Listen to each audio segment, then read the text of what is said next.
My name is Jason. I'm 28 years old, a data analyst living in Vancouver, and until 3 weeks ago, I thought I was in love with a perfect woman. Her name is Lena. 26, sweet, funny, obsessed with Taylor Swift, and, so I thought, completely devoted to me. We'd been together almost 3 years. Shared holidays, birthdays, Netflix passwords, hell, even a toothbrush once during a weekend trip to Whistler. Gross, but cute, right? A few months ago, I got lucky, really lucky. I'd been messing around with sports bets on stake, nothing serious, just $50 here and there. Then one random Thursday night in February, I hit a crazy 7-leg parlay. I stared at my phone in disbelief, $6,400. Just like that. I screamed, dropped my phone, picked it up again, and screamed louder. The very next day, I bought 2 Taylor Swift tickets for the Vancouver Eras tour stop. Not just any seats, row 11, dead center. Lena had been talking about that concert for over a year. It's going to sell out in 5 seconds, she'd sigh every time a new show was announced. She'd been to the 1989 tour but missed Reputation. And Folklore? Evermore? She listened to them like they were gospel. This was going to be my big moment. I imagined her crying happy tears. Jumping into my arms. Maybe even whispering something about forever. I wasn't proposing, but this was my version of showing her what she meant to me. She had no idea. I planned to surprise her closer to the concert, maybe for our anniversary. But then, life, as it tends to, hit me with a cruel twist. It started with something so innocent the first almost feels stupid saying it out loud. Lena asked if she could use my laptop to print a return label for some online order. I was in the shower. I said, sure, password's the same. No big deal. But when I got out, towel slung around my shoulders, I noticed my laptop was still open on the dining table. The document was printed and gone, but something else was still on the screen, Instagram. Her account. Open. She must have forgotten to log out. Now, I'm not proud of what I did next. But something in my gut said look. And that gut feeling? It's the reason I'm not still living in a lie today. There was a DM thread at the top labeled Ethan, work briefcase. I clicked it. And then my stomach dropped. It wasn't just flirtatious. It was intimate. Lena and this guy had been messaging for weeks, months, really. Inside jokes. Compliments. Plans to grab drinks. Discussions about how he gets me in ways Jason never could.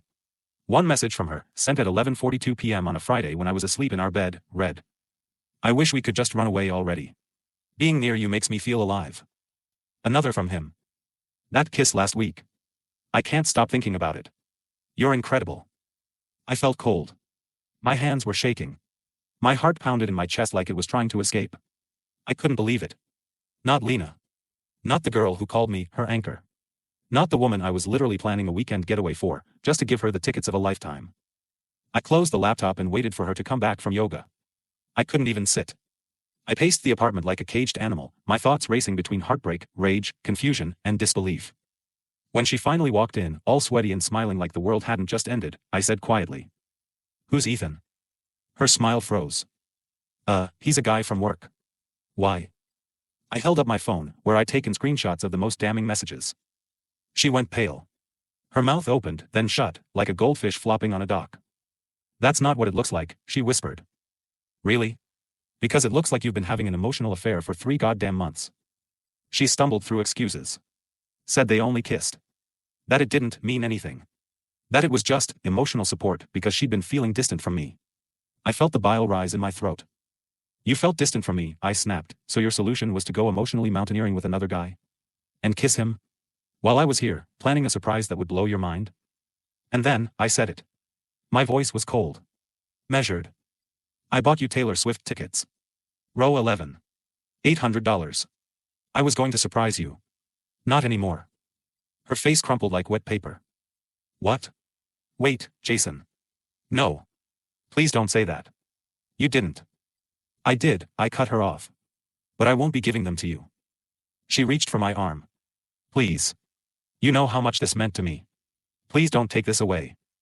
I looked at her, and I swear to God, something snapped inside me. You already took us away.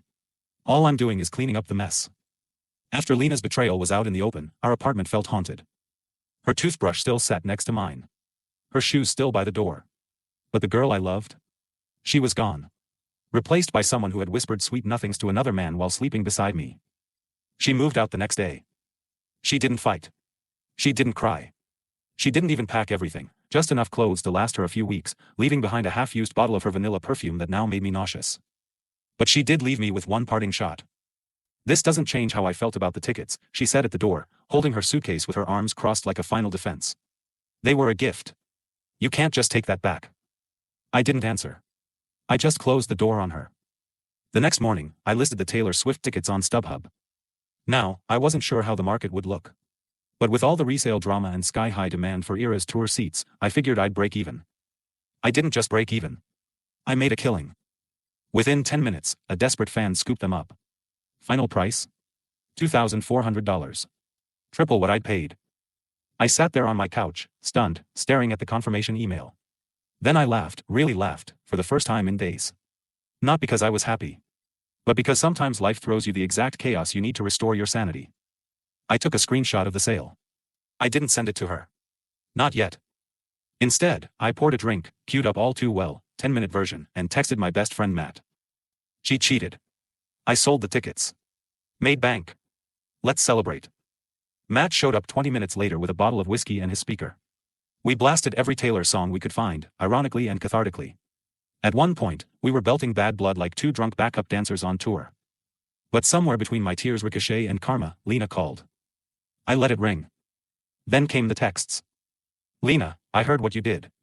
Lena, you're sick. Lena, those tickets were mine. Lena, you bought them for US. You can't sell my dream like that. Lena, you're cruel. Petty. Vindictive. Grow up. I stared at the messages for a while. Then I typed back. I gave you us. You gave that to Ethan.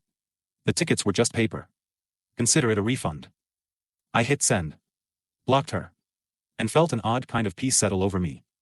That night, I checked her social media. I know. But curiosity got the better of me. She hadn't posted anything about Ethan. But I did see a selfie of her in her car, crying, captioned, "When you lose everything because of one mistake."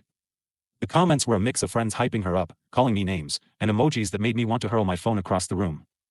Matt, always the joker, said, "Bro, at least she's finally listening to Sad Girl Autumn. You gave her the full Swiftie heartbreak experience." I laughed again. Not because it was funny. But because he was right. I didn't just sell the tickets. I gave her exactly what Taylor sings about: betrayal, heartbreak, regret. All wrapped up in poetic justice. And me? I used part of the money to book a weekend getaway to Banff. Just me, nature, and peace. And maybe, one day soon, someone who actually deserved surprise tickets. A few weeks passed. I won't pretend it was easy. There were nights when I'd wake up thinking I felt Lena beside me. Mornings when I half expected her to walk out of the bathroom with messy hair and that sleepy grin.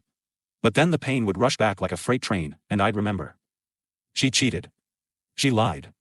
She tried to keep the dream while throwing away the man who gave it to her. But karma? She had my back. Banff was healing. Snow-dusted peaks, frozen lakes, and the kind of quiet that forces you to sit with your pain until it no longer owns you.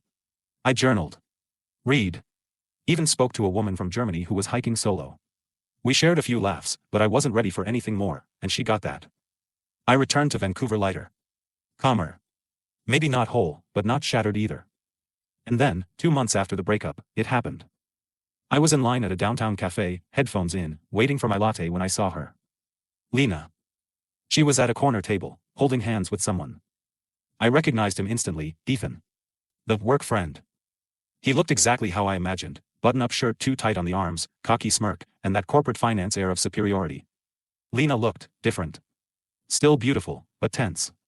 Like someone trying too hard to smile for a picture that's already blurry. I could have turned and walked out. Could have ignored it. But maybe some part of me was still angry. Or maybe I just wanted closure. So I walked over. "Hey, Lena," I said casually. She looked up. The color drained from her face. "Jason," she said, blinking. "Hi." Ethan turned toward me. "You're Jason." "That's me," I smiled, extending a hand. "The guy who unknowingly funded your date nights." He didn't shake it. Just leaned back in his chair, eyes narrowed. "You've got some nerve," Lena snapped. "Oh, I have nerve?" I laughed. "Lena, come on. You kissed this guy while sleeping in my bed, and I have nerve?" She opened her mouth, but I kept going. "I just came to say thank you. Selling those Swift tickets paid for Banff, a new TV, and 2 months of therapy. So, really, you guys are the gift that keeps on giving." Ethan scoffed. "Sounds like you're still bitter." "Not bitter," I said calmly. "Just aware. Of what I had. of what I lost. And of what I avoided. He frowned. What's that supposed to mean? I looked at Lena. You lie easy. That doesn't change overnight. Then I left. A week later, I got a DM from Lena. She was blocked, but she messaged me from a burner account. I broke up with Ethan. He wasn't who I thought he was. I miss us. I miss you. Can we talk? I read it once. Took a deep breath. And deleted it without replying. She had her chance. The thing about betrayal is, you never forget how it feels. It changes you. It teaches you to protect the parts of yourself you once gave away too freely. And if you're lucky, it teaches you that revenge doesn't need to be cruel. Sometimes, karma just needs a little help buying a concert ticket. And me? I'm doing fine. I may not be in love, but I've learned to love my peace. And if I ever buy Taylor Swift tickets again, they'll be for someone who'd never dream of kissing someone else while holding my heart.